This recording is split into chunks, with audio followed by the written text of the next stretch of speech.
Você não mora mais aqui, velho folgado. Foi isso que eu ouvi quando cheguei de viagem, ainda com o cheiro de mar impregnado na roupa e a sacola de lembrancinhas na mão.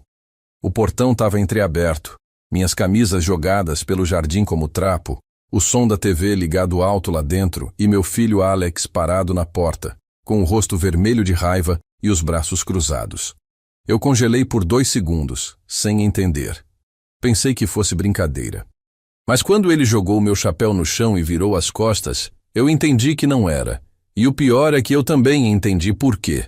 A verdade é que ele não suportou me ver feliz. Aquele sorriso que trouxe do mar foi o estopim para que ele mostrasse quem realmente era. Meu nome é Maurício. 73 anos nas costas. Uma vida inteira de trabalho e nenhuma vergonha no rosto. Fui eletricista por mais de 4 décadas. Primeiro na prefeitura de Campo Largo, depois por conta própria. Trabalhei em casa de rico, puxei fio em barraco, religuei padrão para vizinho que nem me dava bom dia. Comprei a casa onde Alex mora hoje com a mãe dele, minha falecida esposa, ainda quando ele era criança. Lutei sozinho depois que ela se foi. Dei teto, comida e dignidade. Nunca deixei faltar nada. Ele cresceu ali, estudou ali, casou ali. E por mais que o documento ainda estivesse no meu nome, eu nunca cobrei nada. Sempre achei que família é para cuidar, não para disputar poder. Mas talvez eu tenha errado nisso. Antes de continuar essa história, eu queria agradecer ao canal Café com Vovô por me dar espaço para contar o que vivi. E se essa história tocar seu coração, peço que se inscreva aí, comente de onde você está ouvindo e compartilhe com alguém que também precisa refletir sobre respeito e dignidade. Todo dia tem uma história nova por aqui, e essa é a minha. Ganhar aquela viagem para Maragode foi uma surpresa que nem eu soube digerir direito. Preenchi meu nome num sorteio da rádio local só por preencher, sem esperança. E não é que me ligaram. 3 noites e 4 dias numa pousada pé na areia, com café da manhã incluso. Pensei em não ir.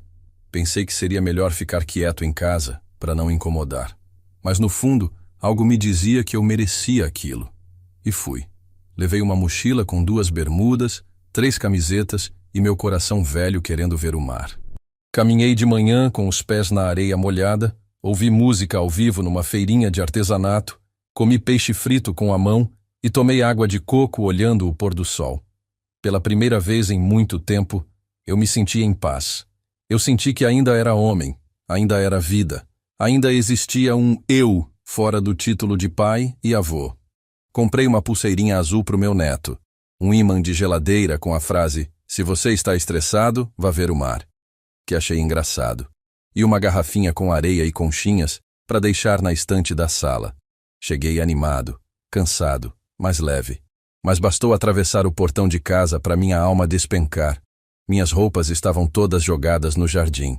Meu filho, de braços cruzados, disse que eu estava atrapalhando a rotina da casa, que eu tinha saído sem avisar, que eu não contribuía com nada e que, dali para frente, era melhor eu procurar outro canto. Fiquei sem chão, fiquei sem fala. O neto me viu pela janela e deu um tchauzinho. Amanda nem apareceu. Talvez estivesse lavando as mãos pela última vez. Mas eu não discuti, não implorei. Peguei minhas roupas, uma por uma. Sacudi a terra de cada peça com a mesma calma com que limpei o rosto do meu filho quando ele caiu do balanço aos 4 anos. Enfiei tudo numa sacola plástica e andei até o ponto de ônibus. Enquanto esperava, sentei no banco e pensei, não é a primeira vez que a vida me derruba, mas talvez seja a última vez que eu permito que alguém me trate como nada. Porque o que Alex não sabia, e talvez nunca tenha desconfiado, é que aquele velho folgado tinha um lugar só dele. Um apartamento que comprei ainda novo, na época que ganhava hora extra e guardava o que podia. Pequeno, modesto, num prédio antigo perto da estação. Mas era meu. E mais do que isso, era um espaço onde eu era quem eu era, onde levei meus amores antigos, onde escutei vinil com os olhos fechados, onde chorei a morte da minha mulher em silêncio. Eu nunca contei para ninguém sobre aquele lugar, nem mesmo para ele. Entrei no apartamento com o cheiro da maresia ainda nos cabelos. Abri a janela e deixei o vento bater. Preparei um café preto bem forte, do jeito que gosto, e deixei minhas roupas lavando num balde com sabão de coco. Sentei na cadeira de palha, olhei para a parede onde ainda estava pendurado o calendário de 2015 e pensei: então é isso. Fui expulso da casa que eu mesmo construí, mas agora é hora de lembrar quem eu sou. Liguei para o meu amigo Claudionor, velho conhecido da época da prefeitura. Hoje ele trabalha com documentos e regularização de imóveis. Pedi para ele dar uma olhada em alguns papéis antigos. Tinha algo que Alex não sabia e que mudaria tudo. Aquele imóvel onde Alex mora com a esposa e meu neto ainda está no meu nome. Sempre esteve. Eu só nunca transferi oficialmente, porque sempre esperei que o respeito valesse mais que o papel. Mas agora, o papel era tudo o que eu tinha. E se ele queria viver como dono, ia precisar provar isso na justiça. Porque a partir daquele momento, quem ia decidir quem morava onde era o verdadeiro proprietário? E eu já tinha deixado claro, dentro de mim, que não ia mais aceitar ser tratado como um estorvo. Enquanto o sol descia atrás dos prédios velhos da cidade, eu olhava minha própria história refletida na xícara de café. Eu podia estar velho, cansado, com o rosto marcado por rugas que o tempo insistiu em deixar. Mas eu ainda era o mesmo homem que enfrentou noite de chuva para arrumar poste na periferia. Ainda era o pai que vendeu a bicicleta para pagar o uniforme da escola. Ainda era Maurício. E ninguém mais ia pisar nesse nome. E foi ali, no silêncio daquele apartamento esquecido, que comecei a fazer o que Alex jamais esperava. Passei aquela noite em silêncio. Não chorei. Não que não doesse. Doía, e muito. Mas já chorei tanto na vida que aprendi a economizar lágrima quando ela não resolve. Em vez disso, fiquei sentado na minha cadeira de palha, ouvindo o barulho do ventilador antigo rodando no teto, como se o tempo estivesse me abanando devagar, me dizendo: fica calmo, Maurício, agora é contigo. A lembrança das palavras do Alex ainda martelava: velho folgado. Não pai, não meu velho, como ele dizia quando queria dinheiro emprestado. Não, agora eu era só um incômodo que ele queria arrancar de casa como quem arranca mato do quintal. E o pior, ele nem tentou disfarçar. Nem um resquício de culpa no rosto. Aquilo me fez pensar em onde foi que eu errei. Na manhã seguinte, acordei cedo como sempre. Meus olhos não sabem dormir até tarde. Fiz meu café preto forte, com o coador de pano que ainda tinha ali guardado, e comi um pão amanhecido com margarina. A cidade acordava devagar lá fora. A vizinhança do prédio era quase a mesma de quando eu comprara aquele apartamento, mais de 40 anos atrás. Era um lugar que nunca entreguei para ninguém, nem Alex sabia que ele existia. Na juventude, eu o chamava de meu refúgio. E era isso mesmo, um canto só meu. Quando a saudade da vida batia, era para ali que eu vinha.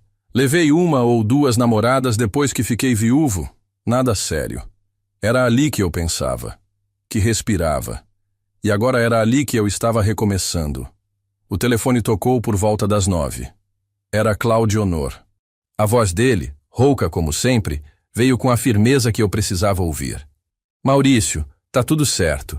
O imóvel ainda tá no teu nome. IPTU, matrícula, escritura, tudo como você deixou. O Alex nunca transferiu porque nunca existiu transferência nenhuma. Suspirei. Não de alívio, mas de confirmação. Eu sabia. Lá no fundo, eu sempre soube. Ele achava que, por eu estar calado, velho e morando sob o mesmo teto, eu tinha largado mão de tudo. Mas ali estava a resposta. O dono da casa era eu. Ele só ocupava. E se me tirou de lá à força, não tinha ideia do que tinha provocado. Não sou homem de vingança. Nunca fui. Mas também não sou de abaixar a cabeça para filho ingrato.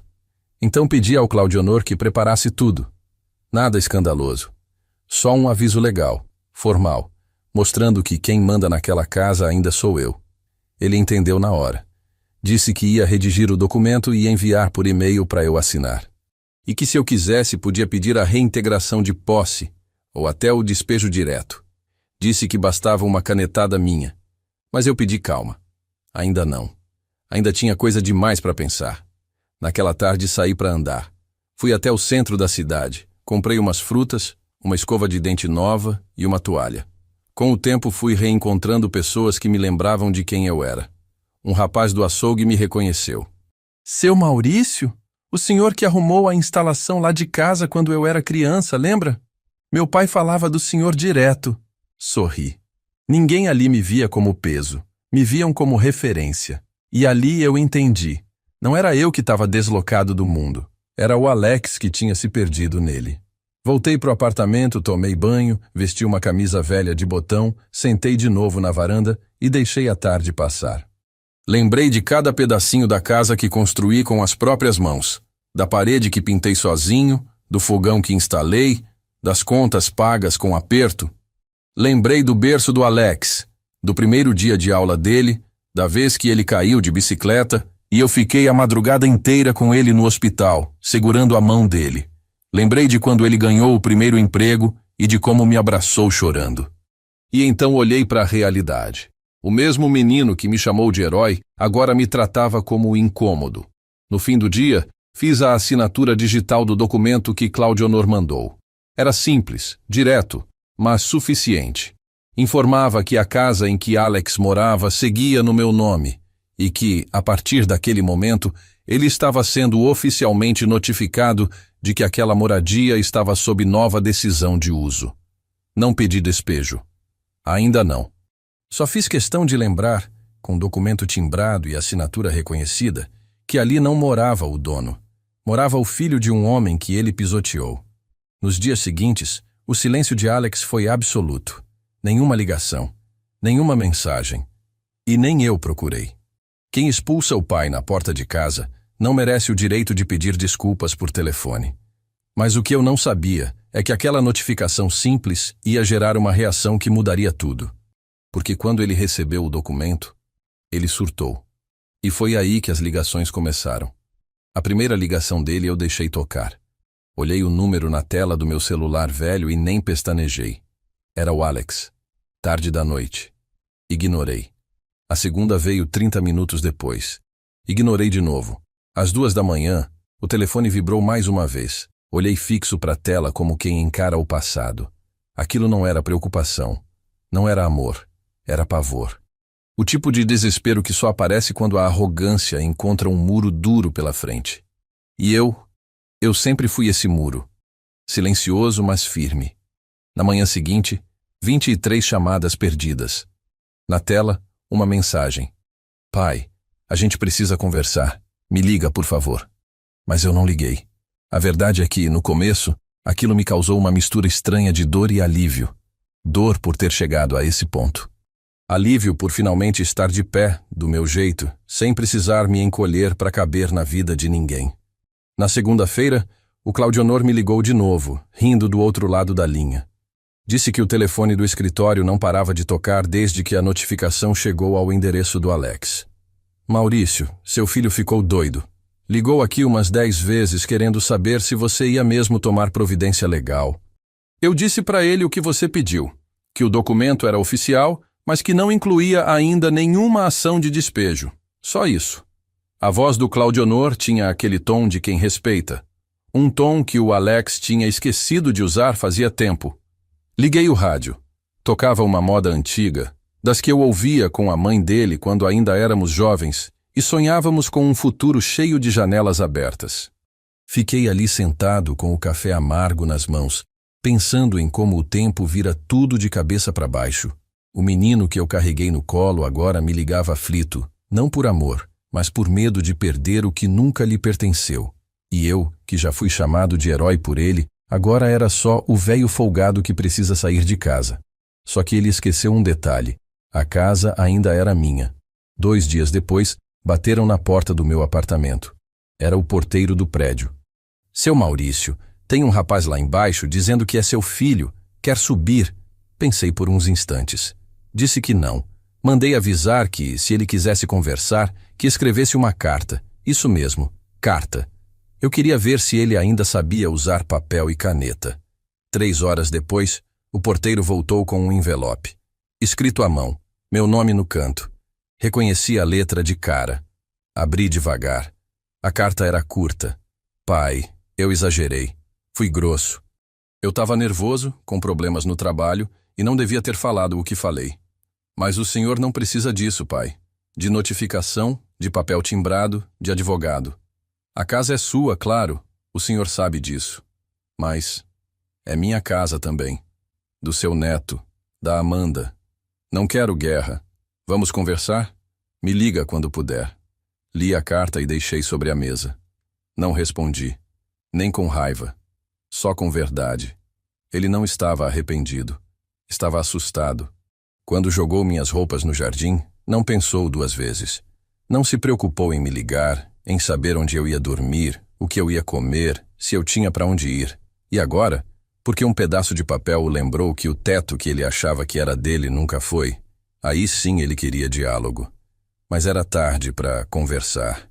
Tarde para dizer, foi sem querer. Aquilo tinha nome, desprezo.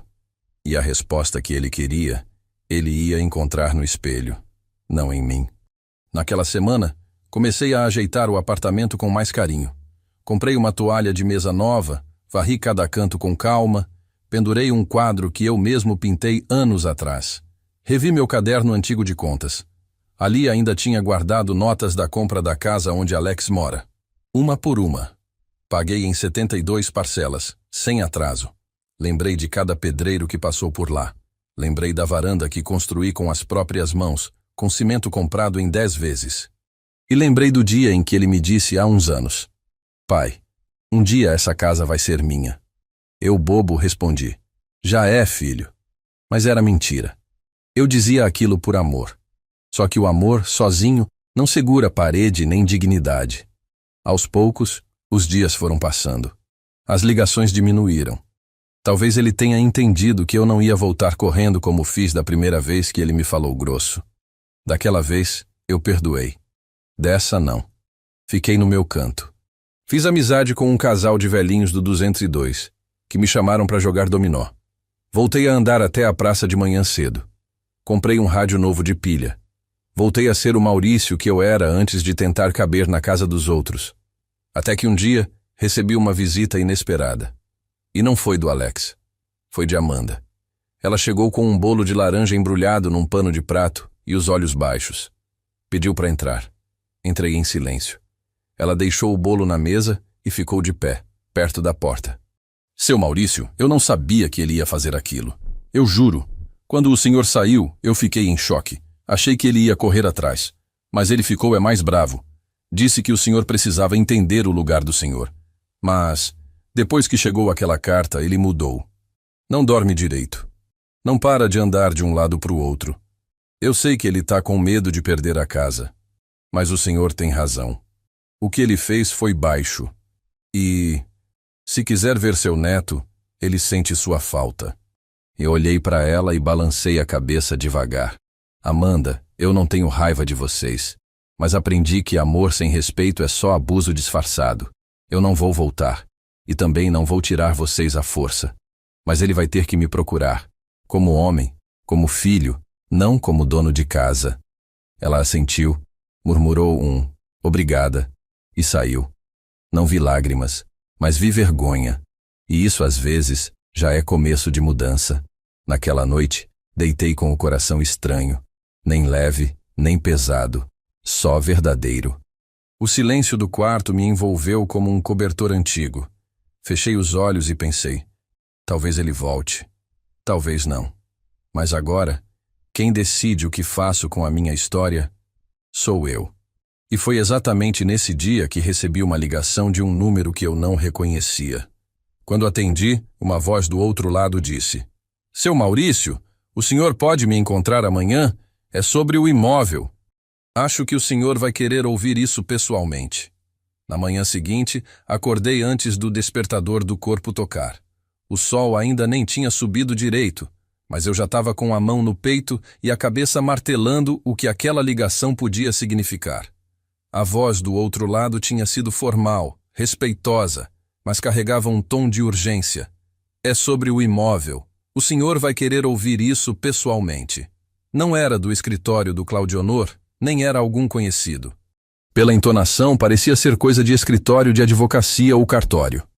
Vesti minha camisa de botão azul clara, a que eu usava quando queria parecer mais firme do que cansado, calcei meu sapato preto bem lustrado e fui. Cheguei no endereço indicado. Um prédio comercial alto, no centro da cidade.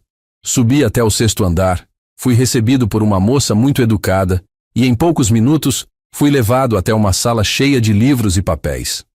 Do outro lado da mesa, um homem de óculos, blazer e olhar direto. Ele se apresentou como Gustavo, advogado de uma imobiliária que eu nunca tinha ouvido falar. Sem muito rodeio, me mostrou uma pasta com documentos. Seu Maurício, eu não quero tomar muito do seu tempo, mas o senhor precisa saber que há uma movimentação acontecendo a respeito do imóvel que está no seu nome, localizado no bairro Vila Santa Luzia. Assenti com a cabeça, calmo por fora, mas com o coração atento. Recentemente seu filho Alex nos procurou. Disse que era o dono da propriedade. Apresentou uma suposta autorização verbal para vender o imóvel e nos pediu avaliação e proposta de compra para repassar a um cliente dele. A sala ficou muda. Eu só olhava nos olhos daquele advogado. Fiquei parado por uns segundos para digerir. Ele tentou vender a casa? Perguntei firme. Gustavo respirou fundo. Sim, senhor. Mas assim que começamos a reunir a documentação e solicitamos a matrícula, vimos que o imóvel estava em seu nome. Então decidimos procurar o senhor diretamente. Pedimos desculpas se isso causou algum transtorno. Transtorno? Aquilo era mais do que transtorno. Era traição. Ele não só me expulsou da casa, como tentou vender ela pelas minhas costas. Pedi para ver os papéis. Lá estava, a tentativa de abertura de proposta, com o nome de Alex como representante informal do proprietário. Ele não apresentou documento nenhum, só palavras, só cara de pau. Me levantei devagar, ajeitei o botão do punho da camisa e disse: agradeço a honestidade de vocês. Não assinei, não autorizei e ele sabe disso. Qualquer movimentação nesse imóvel será resolvida comigo. E de agora em diante, peço que qualquer tentativa de venda seja formalmente rejeitada. O advogado assentiu. Saí da sala com o sangue fervendo e o passo pesado. Na calçada, o sol já batia forte. Senti o calor subir pela nuca. E mesmo com toda a decepção, eu não conseguia ficar surpreso. Porque quando a ganância se instala no coração de alguém, ela não tem fundo. Expulsar o pai já não bastava. Queria lucrar em cima do que não construiu. Me sentei num banco da praça, abri meu caderno de anotações e escrevi 2 palavras: testamento vitalício. Era hora de decidir com calma o que fazer com tudo que eu lutei para ter. Voltei para o apartamento no fim da manhã. Fiz um arroz com ovo e tomate. Sentei à mesa e deixei o prato esfriar um pouco. A cabeça estava a mil. Liguei o rádio, mas nem ouvi a música. Me sentei na poltrona da sala e encarei a parede onde ficava meu calendário antigo. Me lembrei do dia em que entrei com Alex naquele cartório, há muitos anos, para registrar o nascimento do neto dele. Lembrei do sorriso dele naquele dia. Era verdadeiro. Eu vi. Ali ainda havia um coração de filho. Mas agora era um homem cego pela pressa, pelo status, pela sede de provar que podia mais do que o pai. E talvez fosse justamente isso que mais o machucava. Saber que, mesmo com tudo que tentou ser, ele ainda morava num teto que eu construí com as mãos. À tarde, Claudionor me ligou. Contei tudo. Ele ficou em silêncio por uns segundos, depois disse: Maurício, o que você vai fazer? E eu, pela primeira vez, soube exatamente o que responder. Vou deixar ele tropeçar no próprio veneno. Mas antes, vou me certificar de que ele saiba quem manda ali. Pedi para o Claudionor preparar um documento com 2 cláusulas. A primeira, proibindo qualquer tentativa de venda ou cessão do imóvel sem minha autorização expressa. A segunda, uma notificação formal informando que a partir daquele momento, qualquer ocupação do imóvel por terceiros dependeria de novo contrato comigo. Era um passo mais firme, mais direto, mas ainda assim, justo. No fim do dia, desci para conversar com Dona Zuleide, do 202. Ela e o Sr. Arthur me chamaram para um café com pão de queijo. Foi a primeira vez em muitos meses que ri de verdade. Contamos histórias, falamos dos filhos, dos medos, dos remédios. No meio da conversa, ela segurou minha mão e disse: Seu Maurício, o senhor tem um olhar que a gente respeita. O senhor transmite firmeza. Seu filho, um dia vai entender o que perdeu. Sorri. Agradeci. Mas não respondi. Porque no fundo, eu já sabia. O Alex ainda ia perder mais do que imaginava. Naquela noite, dormi sem travesseiro. Só encostado no encosto da poltrona. E sonhei com a casa, com os tijolos, com a pintura azul da fachada. Sonhei que eu entrava nela de novo. Mas ninguém estava lá. Nem móveis, nem eco, nem meu neto. Era só eu e o silêncio, e o eco de uma voz que repetia baixinho: "Véio folgado." Acordei suando, mas consciente, se era a guerra que ele queria, eu ia dar paz. Mas uma paz que ele teria que engolir em silêncio. Porque no dia seguinte, entreguei pessoalmente a notificação no portão da casa. Ele não estava, mas Amanda viu. E quando leu, o rosto dela empalideceu. "É o começo?" Ela perguntou. Eu sorri, cansado, e respondi: "Não." É o aviso final. 3 horas depois que deixei a notificação na caixa de correio da casa, meu celular começou a vibrar. Primeiro uma vez, depois de novo, depois 10. E então vieram os áudios. Longos, descontrolados, cheios de palavrão. Eu não respondi, nem abri. Só coloquei o celular virado para baixo na mesa da cozinha e deixei tocar até a bateria acabar. Se Alex queria uma reação, teria o mesmo que me deu quando jogou minhas roupas no jardim. Silêncio. Só que diferente dele, meu silêncio vinha com papel assinado e registro em cartório. No fim da tarde, a campainha tocou. 3 vezes. Aquele tipo de toque que não pede licença. Me levantei devagar, respirei fundo e abri a porta. Era ele. O rosto vermelho, o cabelo desgrenhado e o celular ainda na mão. Veio direto com o dedo apontado. "O senhor tá querendo aparecer agora? É isso? Tá achando que pode me humilhar na frente de todo mundo, é?" Ele falava alto, com a garganta embargada, e os olhos já não sabiam se gritavam ou pediam socorro. Eu fiquei calado. Só olhei nos olhos dele. E quando ele parou de falar, disse: "Você veio até aqui sozinho ou foi a ganância que te trouxe?" Ele respirou fundo. Abaixou o tom, mas a raiva ainda latejava no pescoço dele. "Pai, a casa é sua, tá bom? Eu sei disso agora." "Mas o senhor me colocou contra a parede. A Amanda tá surtando. E o senhor tá aí com esse ar de superior. O senhor quer o quê, hein? Que a gente vá embora? Que meu filho cresça sem teto?" Fiquei 1 segundo em silêncio. Depois disse com a voz mais firme que consegui tirar de dentro: "Você me jogou no jardim, Alex. Você me chamou de véio folgado na frente do meu neto. Me apontou o portão como se eu fosse um cachorro que invadiu sua casa. E agora você vem me perguntar o que eu quero? Eu não quero mais nada de você, Alex. Só quero que você saiba que o chão onde pisa ainda é meu. E que o teto que te cobre só te protege porque eu permiti." Ele recuou 1 passo. Olhou em volta. Parecia procurar palavras num canto da parede. Mas o que veio foi só descontrole. "Você tá exagerando, pai. Foi um momento. Eu tava estressado. O trabalho, a grana. Eu achei que o senhor tivesse ido embora de vez. A viagem, o sumiço." Amanda ficou nervosa e achou melhor fazer daquele jeito. "Mas eu nunca quis te magoar." Eu soltei um riso seco. "Nunca quis me magoar. Mas teve coragem de vender o que nem era teu? Ou achou que eu estava tão velho que não ia nem perceber?" Ele não respondeu. Sentou-se na cadeira da varanda, botou as mãos no rosto e ficou quieto. Pela primeira vez parecia pequeno. Pela primeira vez, vi ali não o homem arrogante que me expulsou, mas o menino que um dia chorava quando caía e corria para o meu colo. Parte de mim amoleceu. Mas só parte. Porque não se apaga a humilhação com meia-culpa. Depois de um tempo em silêncio, ele disse: "Pai, eu não sou o Senhor. Eu nunca fui forte como o Senhor. Eu só tento não quebrar com tudo ao mesmo tempo. Às vezes eu erro tentando acertar. Às vezes eu fico com raiva por ver o Senhor. Mesmo com tudo ainda de pé. Eu tô afundando. E o Senhor com pouco ainda tá sorrindo. Isso me engasga, me irrita." Eu fechei os olhos por 2 segundos. Depois falei: "Então você me odeia por ainda ter paz?" Ele balançou a cabeça devagar. Não. Eu odeio o fato de parecer que o senhor não precisa de ninguém. Nem de mim. Aquilo me atingiu mais do que qualquer ofensa. Porque, no fundo, ele estava certo. Depois de uma vida inteira sendo o pilar, eu nunca soube me permitir cair. Nem diante dele. Nem quando precisei.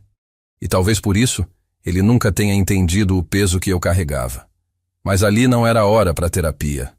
Era hora de acertar as contas. Me levantei, fui até a estante e tirei uma pasta. Entreguei nas mãos dele. Lê isso, em voz alta. Ele abriu. Leu devagar, engolindo seco a cada frase. Era um novo documento, mais forte que o anterior. Uma notificação de cessão suspensa do imóvel, com cláusula de bloqueio de venda, proibição de aluguel e controle total de uso, passando exclusivamente por mim. Ele olhou para mim sem forças. É isso? É isso. Não tô te despejando, mas tô dizendo que agora, cada passo teu ali dentro vai ter que respeitar minha presença, mesmo quando eu não estiver. Porque o que eu construí, eu não deixo mais ser usado contra mim. Ele abaixou a cabeça. Murmurou tá certo, que soou mais como derrota do que como aceitação. Se levantou, guardou os papéis na mochila e disse: Desculpa, pai. Eu não respondi. Só fechei a porta com calma. Porque perdão não se responde com palavras. Se responde com mudança. E mudança eu precisava ver. Não ouvir. Naquela noite, o silêncio da casa foi diferente. Não era vazio, era necessário. O rádio tocava baixo no canto. A rua lá fora seguia sua vida.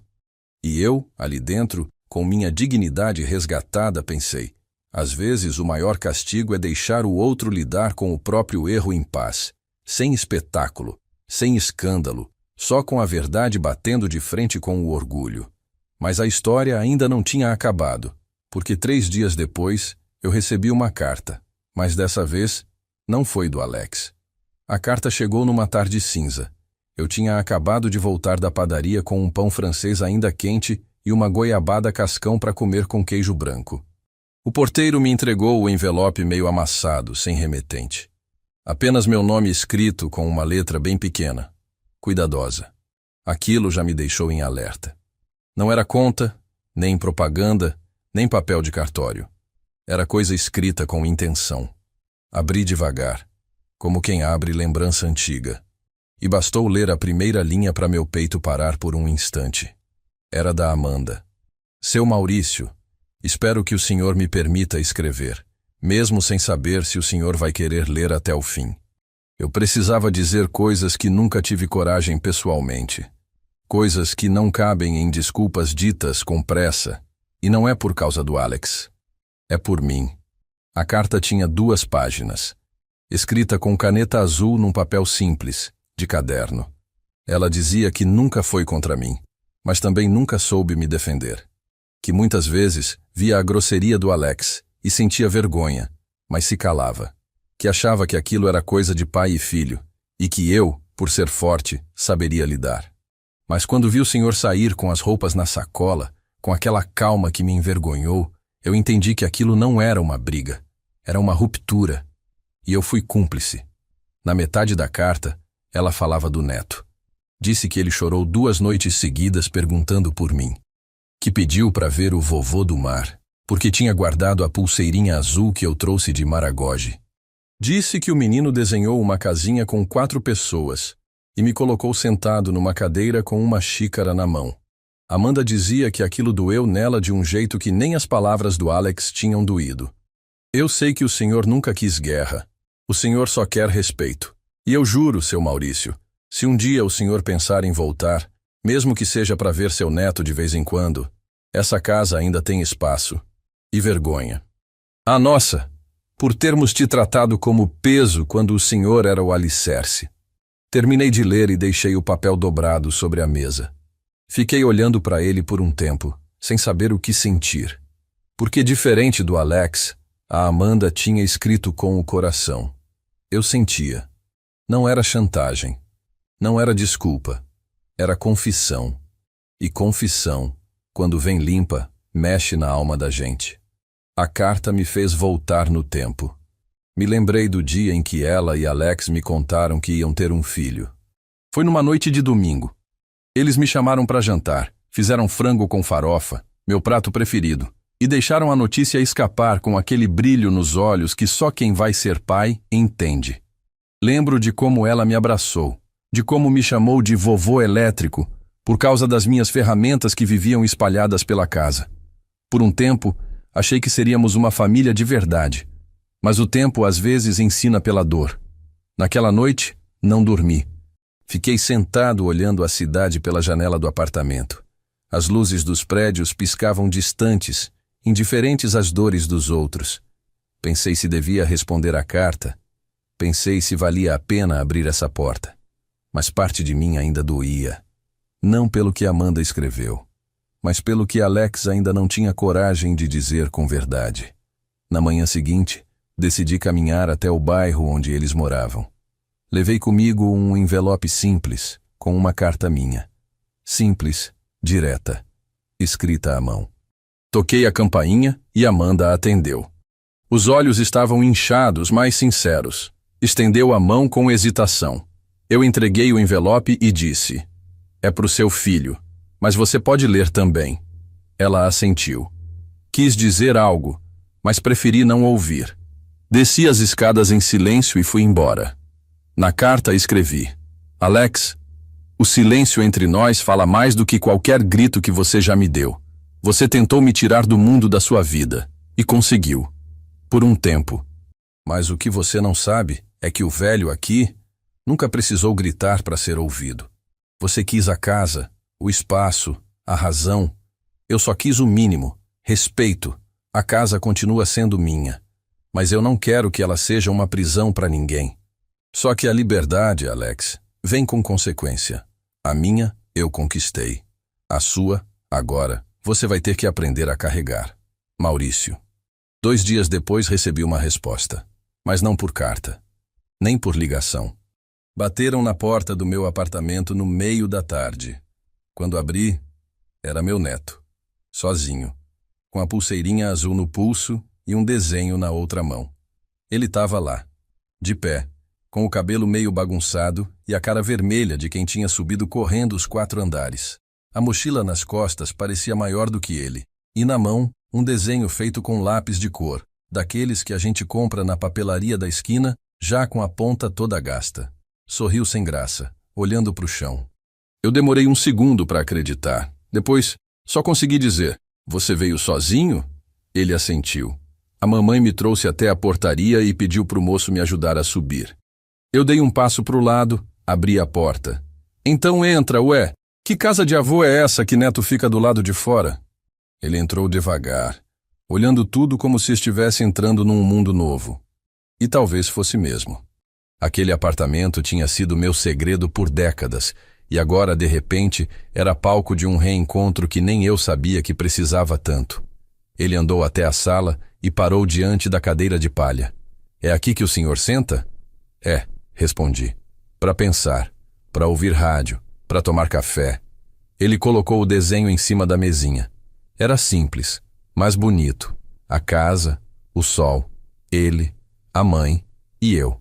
No canto, escrito com letra miúda: "Vovô do Mar." Me sentei devagar na cadeira, com o coração acelerado, feito menino em primeiro amor. Ele se sentou no chão, encostado na parede, e começou a falar como quem guardou tudo por tempo demais. Disse que sentia minha falta, que não entendia por que o pai tinha brigado comigo, que ouvia a mãe chorando no quarto e o pai andando de um lado para o outro. Disse que a casa estava esquisita, fria, sem voz. "Parece que ficou grande demais, vô", ele disse. Mesmo sendo a mesma. Eu fiquei olhando para ele tentando encontrar palavras, mas era difícil. O silêncio dele tinha mais verdade do que muito adulto com discurso pronto.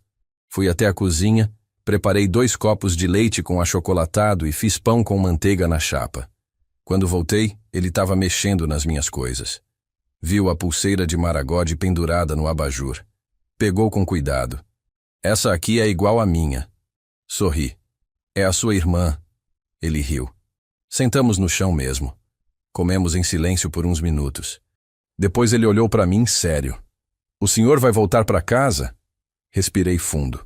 Aquela casa ainda é minha, sim. Mas meu lar agora é aqui, comigo mesmo. Às vezes, filho, é melhor ficar onde a gente é bem-vindo, do que insistir num lugar onde a gente virou incômodo. Ele não entendeu tudo, mas entendeu o bastante. E isso bastava. Ficamos ali até o sol baixar. Brincamos de dominó, desenhamos num caderno velho e ouvimos uma história antiga que ele me fez repetir 2 vezes.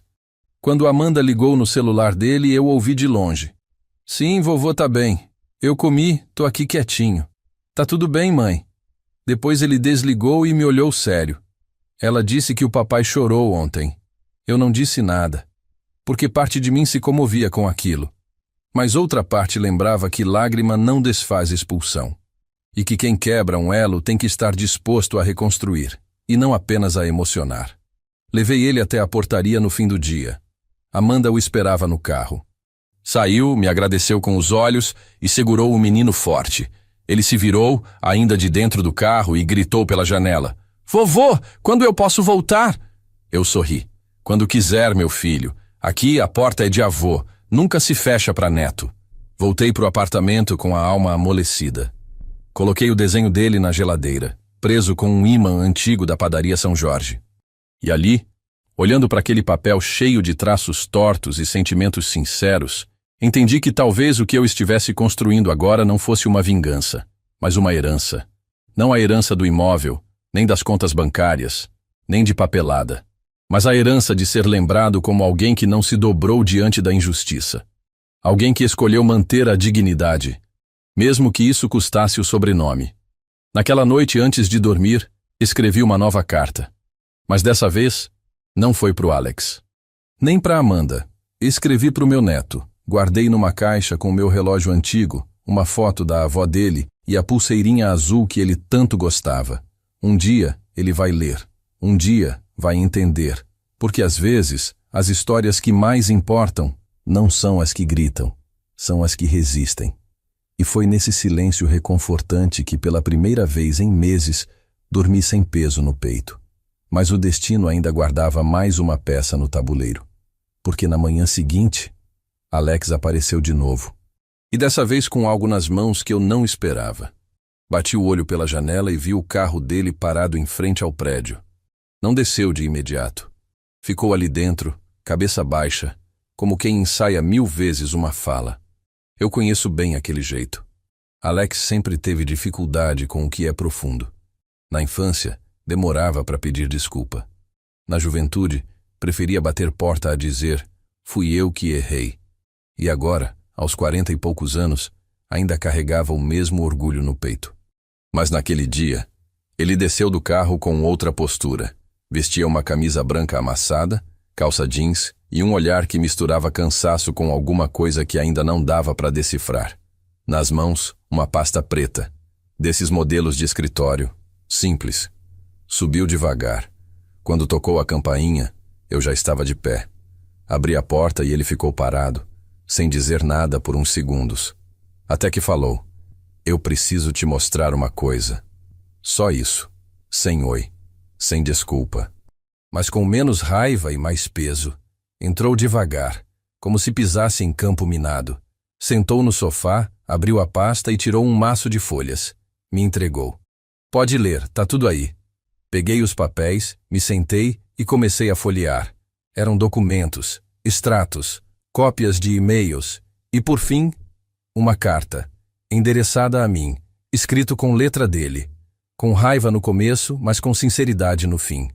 Pai, eu tentei vender a casa porque tô quebrado. As dívidas me cercaram de um jeito que nem eu consigo explicar. Fiz burrada. Apostei em negócios furados, confiei em gente errada. O senhor sempre me alertou, mas eu quis ser mais esperto. Quis mostrar que eu podia mais que o senhor. E falhei. Quando o senhor viajou e voltou sorrindo, eu me senti menor, ridículo, um homem com tudo nas mãos e infeliz vendo um velho com tão pouco, voltando com brilho nos olhos. Aquilo me desmoronou. Eu joguei sua roupa no jardim porque eu queria expulsar aquela imagem da minha frente. A imagem de um homem que, mesmo sendo velho, ainda é inteiro. E eu, novo, já tô em pedaços. Pai, me perdoa. Fechei os olhos por um instante. Respirei fundo. Continuei lendo. Essa pasta tem tudo o que eu escondi. Dívidas, cobranças, acordos quebrados. Eu queria te mostrar isso antes que o senhor descobrisse por outro. Não é justificativa. É verdade. Se quiser vender a casa, eu entendo. Se quiser me tirar, eu também entendo. Só não quero sair da sua vida sem pelo menos tentar consertar. Fechei o envelope com cuidado. Olhei para ele. Alex estava com os olhos cheios d'água, mas sem derramar. O tipo de lágrima que homem guarda por vergonha, mas que o corpo já não segura mais. A raiva que eu sentia dele ainda morava dentro de mim. Mas agora dividia espaço com outra coisa. Compaixão. Não dó, nem pena. Mas aquela compreensão amarga de quem enxerga, finalmente, a raiz torta que o tempo foi alimentando. Falei devagar. Alex, eu não vou vender a casa. E também não vou te tirar de lá. Mas não por você. É pelo seu filho. Ele merece ter um lar. Mesmo que os adultos à volta dele ainda estejam aprendendo o que isso significa. Ele assentiu, sem forças. Mas eu também não volto para lá. Aquele lugar não é mais meu.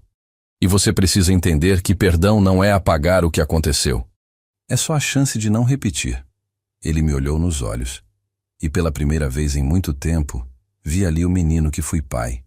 O menino que me chamou de meu herói quando montei a bicicleta dele com as próprias mãos. O menino que um dia confiava, que um dia me admirava. E talvez ainda estivesse escondido lá dentro. Ele deixou a pasta sobre a mesa, se levantou e me abraçou. Sem dizer nada. Foi um abraço estranho, desajeitado, mas sincero. Eu não retribuí logo, só depois de um tempo. Porque a mágoa ainda tem corpo, ainda pesa, mas naquele gesto percebi que talvez ele estivesse mesmo tentando. Antes de sair, ele disse: se um dia o senhor quiser jantar com a gente, meu filho ia gostar. Sorri fraco. Veremos. E ele foi embora. Fiquei ali sentado, olhando para a pasta.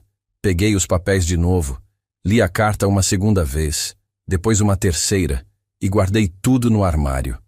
Não porque eu perdoei, mas porque decidi não carregar aquilo nas costas. A vida já pesa demais para a gente carregar o que não é nosso. Naquela noite, sentei na varanda, rádio ligado baixo, céu limpo, e pensei na minha história, em tudo que vivi, na dignidade que quase me tiraram, no silêncio que me salvou, e na firmeza que me manteve em pé. Mas o ciclo ainda não estava fechado, faltava uma última coisa. E essa ia ser definitiva. Porque no dia seguinte, eu marquei uma reunião no cartório e levei comigo uma cópia do testamento. O cartório ficava numa rua que eu conhecia bem. Era onde, décadas atrás, registrei o nascimento do Alex, de mãos dadas com a mãe dele, sorrindo feito dois tontos apaixonados e assustados. Agora eu voltava ali sozinho, sem aliança no dedo, sem ninguém me esperando na porta. Só com um envelope na mão e uma certeza no peito. Era hora de decidir o que fazer com tudo que construí. Entrei, cumprimentei a moça da recepção que me chamou de Senhor Maurício, com aquele tom formal e gentil. Me sentei numa daquelas cadeiras de plástico duro, e enquanto esperava o tabelião me chamar, olhei ao redor. Casais com pastas, gente com pressa, outras com medo. Eu estava calmo. Um pouco cansado, mas calmo. A idade dá isso. Depois de tantos tombos, a gente aprende a respirar antes de assinar qualquer coisa, inclusive destino. Quando entrei na sala, encontrei o Dr. Cássio, o mesmo que, anos atrás, me ajudou a registrar um pequeno terreno que herdei do meu pai. Ele ainda lembrava de mim. Seu Maurício, que prazer revê-lo. O que o traz aqui hoje? Tirei o envelope da pasta e coloquei sobre a mesa. Quero fazer uma escritura pública de doação em vida, mas com cláusula de uso e proteção. E também preciso deixar claro quem vai ficar com o que quando eu me for. Ele assentiu. Vamos fazer isso com muito cuidado. E começamos. Expliquei tudo. Disse que a casa onde o Alex mora continua sendo legalmente minha e que eu não ia mais permitir que ela ficasse num limbo de ameaça emocional. Eu não ia despejá-lo, mas também não ia permitir que ele vendesse, alugasse ou mexesse um prego sequer sem meu consentimento. A casa passaria a ter uma cláusula de uso vitalício com usufruto determinado exclusivamente por mim. A partir daquele dia, o imóvel estaria vinculado a uma condição: respeito. Ele poderia viver ali enquanto eu achasse que era justo. Se me desrespeitasse de novo, perdia o direito. Mas o mais importante veio depois. Pedi para incluir no documento um segundo imóvel, um pequeno terreno que mantenho há anos, nunca construí, mas que hoje tem valor. E esse eu deixaria para meu neto, com cláusula irrevogável. Quando ele completasse 18 anos, o terreno seria dele, independente de qualquer outro fator. Nenhum adulto poderia vender, ceder ou usar como garantia de dívida. Aquele pedacinho de terra seria o meu legado direto, a minha herança emocional transformada em chão. O Dr. Cássio me olhou em silêncio por um instante. É uma decisão firme, seu Maurício. E eu respondi. A vida me ensinou que deixar herança não é só dar bens, é deixar uma história que vale a pena continuar. E esse menino, ele ainda pode crescer lembrando do avô com carinho. Não como um velho que foi expulso com as roupas jogadas no jardim. Assinei o que precisava. Reconheci firma. Levei as vias autenticadas comigo e saí do cartório mais leve. Não feliz, não vingado, mas em paz. Era como se aquele documento frio e burocrático fosse uma carta silenciosa dizendo: eu vivi, lutei e deixei meu rastro com dignidade. No caminho de volta, parei na mesma praça onde brinquei com Alex quando ele tinha 5 anos. Sentei num banco à sombra de uma árvore e fechei os olhos. Lembrei de tudo. Da infância dele, das noites sem dormir, da primeira bicicleta, da primeira dor de amor. Lembrei de quando ele me chamava de papai com a voz fina, e de quando ele cresceu e esqueceu. Mas agora, isso tudo não era mais um fardo. Era só memória. Eu não queria que ele sofresse. Não era esse o ponto. Mas ele precisava entender que nem todo amor vem com segunda chance. E que perdão não é passe livre para recomeçar de qualquer jeito. Chegando em casa, encontrei na portaria um envelope deixado por Amanda. Dentro, um desenho novo. Era do meu neto. Agora tinha um campo, uma árvore, uma placa com o meu nome. E atrás, escrito com a letra dele: quando eu crescer, quero ser igual ao meu vô. Ficar de pé quando tentarem derrubar. Sentei na cadeira de palha, respirei fundo e deixei as lágrimas virem. Não aquelas de tristeza, mas daquelas que lavam a alma depois de uma travessia longa demais. Naquela noite, liguei o rádio. Tocava uma moda antiga, daquelas que falam de estrada, saudade e tempo. Fechei os olhos, e pela primeira vez em muito tempo, eu senti que, mesmo sozinho, eu venci. Hoje, ao acordar, fui direto para a janela. O céu estava limpo, azul como aquele de Maragogi que ainda guardo nas lembranças. Sentei na cadeira de palha com meu café na mão e fiquei só olhando o movimento da rua. Gente indo trabalhar, criança de mochila nas costas, senhorinha com sacola de pão. A vida continuava lá fora, e aqui dentro também, mas agora de outro jeito, sem o peso que carreguei por tanto tempo, sem o silêncio amargo, sem a sensação de que eu era só um velho esperando o tempo passar. Porque depois de tudo, eu aprendi que envelhecer com dignidade é mais valioso do que qualquer herança deixada. Alex nunca mais me faltou com respeito depois daquele dia. Não viramos melhores amigos. Não reconstruímos o que foi quebrado. E eu nem queria. Mas ele me olhava diferente, com mais cuidado, com mais pausa antes de abrir a boca. E isso, para mim, já era mais do que eu esperava. A gente se falava pelo neto, pelo que era necessário. Eu nunca exigi amor, só respeito. E quando ele passou a me tratar como homem, mesmo sem pedir desculpas toda semana, eu soube, ele aprendeu. Amanda, essa sim virou presença. Às vezes trazia o neto para almoçar comigo, às vezes ligava só para saber se estava tudo certo. Com o tempo, percebi que era ela quem segurava aquela família em pé. Não com gritos, mas com firmeza silenciosa. Ela também entendeu que o que aconteceu ali não era só briga de pai e filho, era rachadura antiga que um dia estourou, e que cada um precisava olhar para ela com o que tinha. Eu com minha firmeza, ela com sua tentativa de conciliação, e Alex com sua vergonha. Meu neto cresceu me visitando com frequência. Aprendeu a gostar de rádio, igual a mim. Um dia me perguntou se podia ter um igual quando fosse mais velho. Eu disse que sim, mas que o mais importante era ter o que dizer quando o rádio estivesse desligado. Ele riu, me abraçou. E naquele abraço eu entendi. Minha herança já estava entregue. Não era o terreno, nem a casa. Era o que eu tinha ensinado em silêncio. Era o exemplo de não abaixar a cabeça quando te chamam de velho folgado. Era o valor de construir sua própria paz, mesmo quando querem tirar ela das suas mãos. Hoje, escrevo essas palavras não para pedir aplauso, nem para comover ninguém, mas para deixar registrado que a gente pode envelhecer com dor, sim, mas não com humilhação. Pode perdoar, mas sem esquecer de se proteger. E pode amar, desde que a gente não precise se anular para ser aceito. Eu sou Maurício, eletricista, pai, avô. Fui expulso da minha própria casa por um filho que achou que era dono de tudo. E hoje, moro em um apartamento pequeno, mas com a alma inteira. Me chamaram de incômodo, me jogaram no jardim, tentaram vender o que era meu, mas não conseguiram apagar minha história, porque ela não estava só nas paredes, ela estava dentro de mim. Se você tem um pai, um avô ou um idoso na sua vida, lembre-se, ele pode até andar devagar, mas carrega nos passos uma história que você talvez nunca entenda inteira. E se você, como eu, já foi ferido por quem devia te proteger, saiba, dá para seguir em frente sem se vingar, com firmeza, com verdade, com coragem. Obrigado por ter ouvido minha história até aqui.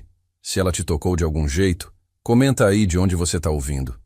E manda para alguém que talvez esteja precisando lembrar do próprio valor. Todo dia tem história nova aqui nesse canal. Histórias que, como a minha, mostram que o tempo não enfraquece. Ele revela. E no fim das contas, foi o tempo que me devolveu a mim mesmo.